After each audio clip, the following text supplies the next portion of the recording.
we're back at part 2, and we're going to start in at raspberry right now. So let's begin with raspberry. Raspberry, there are 2 main types that we see. Those other ones that I've identified up there aren't common types. So the 2 most common types that you would run into are the Rubus idaeus, and it is said idaeus. And the other one is the Rubus strigosus is the American. So the European is the idaeus and the strigosus is the American. And then you also might run into, but they're less common, is the Rubus occidentalis and the Rubus odораtus. That's probably where you get the raspberry smell, I assume, is probably more present in that. So there is the raspberry botanical drawing. And that's what AI thinks raspberry looks like. So filled with raspberry. Verdant. Okay, the parts used are the berry and the leaves. Other names are bramble and nagoonberry. So nagoonberry is from the Tlingit people. And it's also called bramble as well. So that's, again, I couldn't find, but I think thimbleberry is probably one for this one. I think I should probably add that over here because they're kind of like mixing it up in some places. So the correspondences, and we'll see if we like these. The element is water. Again, both the berries are water. The planet is the moon or Venus. The astrological sign, though, we've moved, and I think even though it does have brambles, though, I kind of think we kind of get in a better place because I find that raspberries are much more watery and soft, like Cancer or Pisces. It's much more like the innards of a crab, and then the prickles are like its outer shell. And then like I like that better, where the Aries is like that whole, like, I find like the berries are the blackberries and I feel the Aries, but this one I definitely feel like the water signs, the Cancer or the Pisces. I see that, yeah. And this is a full to waning moon again. And so I saw 2 tarot card decks use these in their tarot. So the Herb Crafter's Tarot calls it the 3 of Earth. And then the Queen of, which is kind of weird because I like it for water so much. And I'm so into this Venus, water, Cancer, Pisces. I feel like raspberry is such, like, I think I might have, I don't know. Anyway, maybe. And then the Queen of Wands is an interesting one, and it's for the Herbal Tarot, and I believe it's probably because they look at wands as fire sign, so they want to stick they probably, because of the prickles, want to stick, that's my assumption, the raspberry into the fire. I can't imagine why they would associate it with air. If yeah, that seems ridiculous. So that must be their connection there. So correspondences continued. So the crystals I found that are associated are the garnet, the ruby, the chestnut jasper, and the rhodochrosite. Number is 7. The chakra is the sacral chakra. Again, water, completely like water, water everywhere, not a drop to drink because it's all in the raspberry. So the goddesses are the Fae, Brigitte, Brigantia, harvest goddesses. Oh, wait, did I not put those in here? Oh, that's sad. Did I, hold on. I think I didn't, that's sad. Hold on, that's, oh, well. It is what it is. Okay. I think I fucked up those. Anyway, so I think Alethea is probably a good one to like bring in. I don't know about these other ones I cannot give you, but Alethea and Hera are definitely probably the ones that I wanted to put in here. And it's because you'll see why. Like there's good reasons why it should be Alethea and Hera. Alethea is the goddess of childbirth, the Greek goddess of childbirth. And so that's like supposed to be her here. Good reason for it. I can't imagine, unless I have other stories to to document these other things that were for blackberry. They probably were just a mistake by me. So take it for granted. So let's see. It's Rubus is in the rose family, and did I do all these? Oh no, I didn't. So it's not a true berry. I kept these like grapes or blueberries. These again are drupelets with its own seed, the same. You can make a dye out of the raspberries, but it's a red dye now. You get a really deep red dye, and it's from the actual berry. And then the leaves taste like black tea. So they comment that the leaves have a really good taste.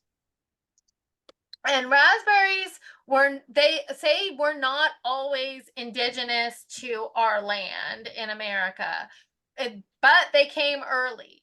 They started in Asia, and they came across with prehistoric people. So the raspberry plant information. So the first record of the domestication of the raspberry is in Rome by Palladius in the 5th century. However, as you can see in my picture, early cave-dwelling humans ate raspberries. So they found evidence of this. And there are over 40, like as late, here, I don't know why that did that. So as late as at the year 1867, there were 40 varieties of raspberry that had been recorded. And it said that you should dry the leaves first. You shouldn't use the fresh leaves because the fresh leaves can cause stomach upset, where the dry leaves absolutely do not. And today, the majority of the raspberries, because raspberries are grown all over the world. So they have like some places make 8%, 5%, 6%, whatever. The biggest producer of raspberries and grower of raspberries is Russia, and they make up about 20% of our commercial raspberry supply. So then we go into Ireland, the importance of raspberries in the culture, and we will start in Ireland. So raspberries were part of a blend to attract bees. You were supposed to gather foxglove, raspberries, wild marjoram, mint, chamomile, and valerian on May Day. Seems like a lot of collection to be done. That's what I'm overwhelmed by that collection already. Okay, but well, when you grow them all together in your meadow there, then you just go grab them. It's fine. For sure. Put on your gloves if you're going to use foxglove, though. What is that? Digitalis. It's digitalis. You can touch it. You're not going to die unless you ingest it.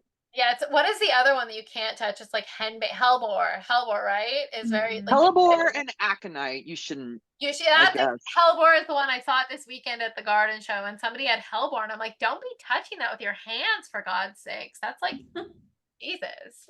Go wash those off. Anyway, so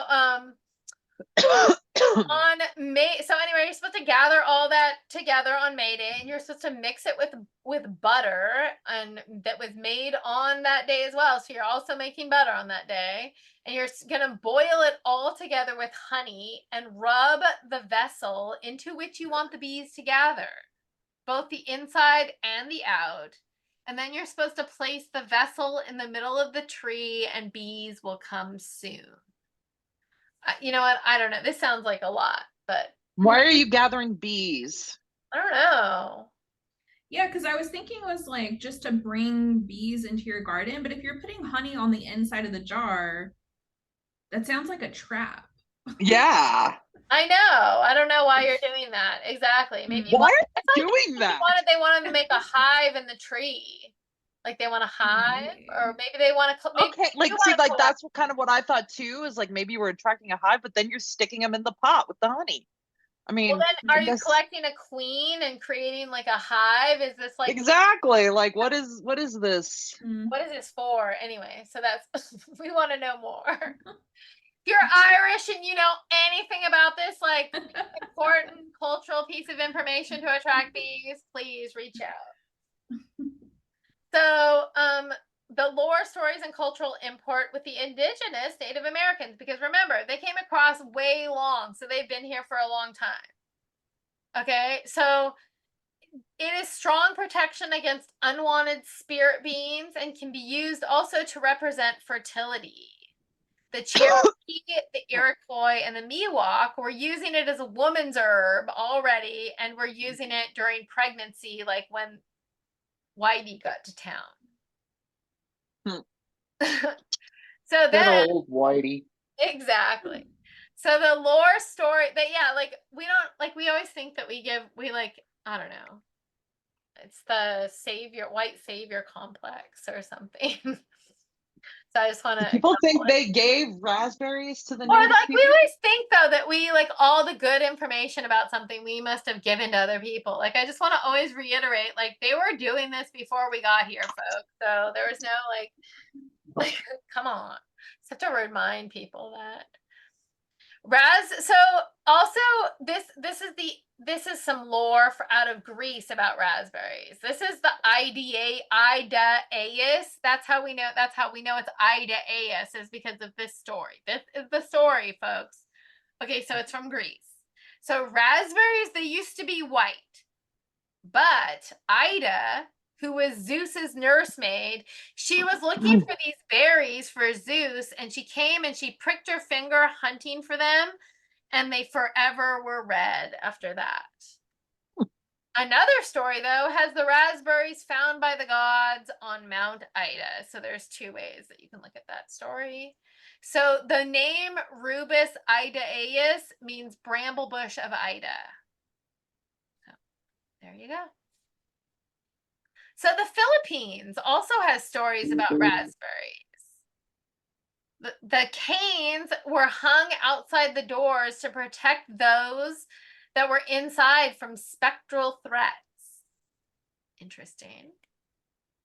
In Germany, I love this picture of like the I know, huge. So you were supposed, the idea was that you could tame and I fought with AI on this too, tame a bewitched horse by tying some cane to some of the raspberry cane to its body. Okay, so I imagine you're probably using it as a twitch, right? You're like irritating it. It's kind of like a mean thing, right? So but I could not get like AI to like, I'm like, just a little piece of raspberry. You don't need to like cover this poor horse with raspberry. It would not listen to me. Okay, so then in America, though, we also have some important little stories here. So settlers brought the European, the Rubus idaeus. They brought that raspberry with them, and then they cultivated it. It was cultivated by George Washington at Mount Vernon and Jefferson at Monticello. Scotland had the Raspberry Special, and it was a train in the 50s that was used to transport the large amount of raspberries that they grew in Scotland to London. So they did it on this one train called the Raspberry Special. The magical properties of our lovely raspberry. So you want to avoid working with a raspberry if you're hoping for just a superficial or pat solution. So that's like not the way that this plant's energy works at all. It's not about superficiality. Okay, so it's about fertility and growth. Again, most like those creeping wild vines and stuff get into that as well. And patience in fertility. So because this takes 2 years to fruit. So raspberries fruit, they don't fruit the first year. And you're supposed to soak your raspberries in wine is what you're supposed to do. Interesting, for fertility and growth. That probably raspberry wine is very delicious. It's also good for women's magic, and we're going to find out that's tied to its medical properties. So I love, like, and the indigenous population of this country already knew it was tied to medical things, and this women's magic is super tied. So when people are like not interested in the medical properties, I get it. You're just interested in witchy things or stories. But you'll find, like I always say, that they all come back to this. Like you can't, it's hard to know the magical properties if you don't know the plant. And part of knowing the plant is knowing what it does when you ingest it, if it helps, if it doesn't help, what it does. And you get to some of these things. Like that raspberry is a woman's herb, for fuck's sakes. And anybody who tells me different can kick sand. So you can use it for channeling the divine, but you know what? I think most plants are. So, but this especially, like I would love somebody, I'll fight you on it. So it's used for channeling the divine feminine. And it's said that it's best used when the woman is calm, but I don't know who wrote that. Some man probably. Yeah, probably. I know, because men always want to tell women to be calm, or they're being dramatic or hysterical, or punish us for being emotional, or whatever it is. We have to be calm before we use our woman's herb. Who said that line up? Hokey pokey. I don't know. Anyway, so magical properties. More of them. So a very fun one. It's supposed to be for love, because I think it's associated with Venus as well, and moon, and on cups and water. So it's probably all that watery emotion. To bring love and harmony to a marriage, you're supposed to take 4 ounces of raspberry to a gallon of water and let it sit for 3 days. That's one thing. And then to hold a man, because there's a hold a woman. If you want to hold a man, which what about if you want to hold a man at a distance? Sorry. Anyway, to hold a man by the neck, perhaps. Hold a man by his nuts. I'm so bad. Okay. To hold a man, if you desire, you're supposed to steep these leaves in water, strain and cool them, and pour it over your body, saying their name. Also, if you put this on your pussy, if you put this like special raspberry juice, the man will never stray. And so while you're doing this, you should also, so while you're doing this steeping in water and letting it sit for a while and then pouring it over your pussy, you're also supposed to be sprinkling periwinkle in their food and placing magnolia leaves in the mattress. So this all kind of goes together in some master plan to keep your man. Keep that disgusting person with their like grody hygiene habits. Yum, yum. Who can't even find like the fucking ketchup, like no matter how many times you tell them to look straight ahead. Yeah, exciting. So to hold a woman though, a woman, yes. To hold a woman, okay, this is from the Iroquois, so this is probably pretty important because women can do whatever the fuck they want, so you need to have a magic spell to hold a woman. I think that's probably pretty important. If you're a man listening to this, I would take heed, take note of this. To hold onto a woman, other than being a normal fucking human being instead of a douche canoe, you should find a raspberry stick that's rooted at both ends. Remember I told you about that rooting at both ends, how they could like grow into like that rooted at both ends? So those are very like special and sacred, okay? So those sticks, you need to find one of those and take a little piece from each end without killing the plant, which this already has excluded most men, okay? Unless you're a gardener, you're probably like struggling right now because this is too difficult and you're just going to walk away from this already. So that done. Just I'm feeling some feminine rage today. I know I am. I've had a hard day. I'm like, did you just break up with somebody or something? I've had a hard day. Let me just tell you. Okay. Okay. You go, girl. I freaking lost my entire website and there was a whole, anyway. So, you're supposed to find a raspberry stick rooted at both ends, and then you're supposed to take a piece from each end without killing it.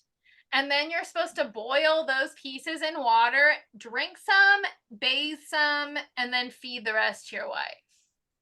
Take note. More magical property. Protection. So pregnancy, protecting during pregnancy, protection in business. The thorns protect the fruits of your labor.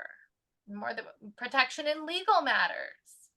Also for joy. These are little yummy little things of joy if you like them, right? I'm not really into those, but if you like them, they're kind of fun. They're little joyous little hat heads. Confidence, adaptability, and the love of kindness. So raspberry is associated in the language of flowers with the love, like the love of kindness. But also I've heard that in addition, the red juice is supposed to invoke blood energy, and that's like the energy of the heart.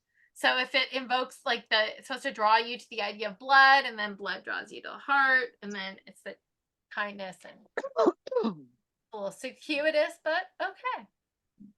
So the medicinal properties. It's an astringent, an antacid, an antiemetic, a women's uterus tonic, an As anti-diarrheal. opposed to a man's uterus? What? Yeah, exactly. An abortifacient, an anti-abortifacient, I mean, so Right. don't get too excited. An antispasmodic, a stimulant, a general tonic, an oxytocic, a hemostatic, a mild alterative, a refrigerant, a parturient, an emmenagogue, and a febrifuge. A lot. So it's good for bleeding and wounds. So the sores on the mouth or the genitals. You know, and again, you got sores on your genitals, highly recommend you see a doctor. Highly. Just saying. Heart health. Cancer, it's considered a cancer herb, so it's supposed to guard against cancer and diabetes, but a guard against cancer and diabetes. So part of like a tonic situation as guard. And it's supposed to remove cancers from the mucous membranes, and it's supposed to tone the tissue. So I didn't even look this up at like Sloan Kettering like I sometimes do with these cancer herbs. So if I'm looking it up at Sloan Kettering or a cancer place, I'll tell you that I am, and I didn't. This is just something I read in one of my many books. So just there's that. Medicinal properties continued. And this is the important piece though. It is a women's tonic. Okay, it's a pregnancy tonic. The leaves are pregnancy tonic. It's supposed to stop miscarriage and strengthening the womb, but also it aids you in labor because it's supposed to tonify your uterus. So it's also helpful for women even after during their childbearing years. So for menopause and dysmenorrhea. So all those good things. It's also calcium rich. So everything around it is a good women's herb, raspberry. It's also good for the urinary tract. A lot of these diuretics and these astringent style herbs are good for the urinary tract because they make you pee. But this also soothes your kidneys and removes urethral inflammation. So that's good. That adds to it because some of these are just like about pushing the gravel out. And this is like, it seems soothing. It's also good for the stomach. The leaves are used for diarrhea, and it can be used with children because it's very it's easy. It's like a soft one. Chamomile too can be used for children. It's good for GI disorders and fevers. So again, you must dry the leaves, okay? The fresh ones, so you're going to use it for stomach, but you can't go picking the dry leaves because they'll cause stomach upset. You have to dry the leaves first, okay? And then we're going to give a shout out to the loganberry, first of all. So that's what a loganberry looks like. That's what it really looks like, and that's what AI thinks it looks like. Okay, so this is a Rubus cross Loganobacchus, okay? These were discovered growing naturally by this horticulturist and judge named James Harvey Logan on his farm in Santa Cruz. And they're it's a true cross between a raspberry and a blackberry. So when he found this cross, he carefully gathered the seeds and he replanted them over and over again. So that's one. And I didn't do all the crosses, but I did these two crosses. These are the biggest two, the most important two. And this actually a boysenberry is a triple cross. So the boysenberry, and that's what it looks like. And this, I have boysenberry growing, and see all those little green buds there? Those are berries. See, they're anyway. So I have boysenberries, and they have taken root. They are rad. They are growing everywhere. And I just took the little cage. I had little cages on them because I didn't want anything to get to the tender roots. But I just took the cages off so they can spring free. So the boysenberry is Rubus ursinus crossed with Rubus idaeus. That's a raspberry. So this is a cross of a blackberry, a raspberry, and a loganberry together. And the story behind the boysenberry is rad. So this Rudolf Boysen is this Swedish immigrant. He's living up in Napa Valley, and he's crossing berries and like playing around, and it's during the Depression. So he decides that, I don't know what that whole wording that I don't type well with these, so my typing's always strange.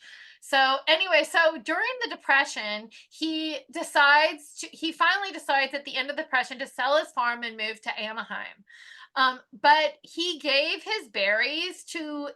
some of these berries to the Department of Agriculture, and a man named George Darrow. So George Darrow contacts Nott, and they both go and they track down Rudolf Boysen in Anaheim, right? Because that's where Nott's down in Boynton Park, right by Anaheim. So they track down Boysen, and Boysen says, like, I gave Darrow all of these. Okay, so Boysen leads them back to his farm in Napa, and they dig up one sad withered plant, and they propagate this mother plant, and they get some seeds from it. And the babies just didn't do very well for Nott. The first round of babies didn't do very well. So he dug up all the babies and he threw them away. But I'll be damned, that mother plant that produced these radical berries that were sweeter and bigger than blackberries, and they were just rad berries. Okay, so what he did is he decided that he went back up to the Boysen farm in Napa, and he combed it for other of these sad plants, and he found a bunch of these sad plants, and he figured out how to cultivate them and how to get new little good berries from them, and he started Knott's Berry Farm. So that's the story of boysenberries. It's a great story. And there's my resources. So there's my sources. So we're going to stop here for part 2, and I will stop my sharing, and we'll come back for part 3 with Raven.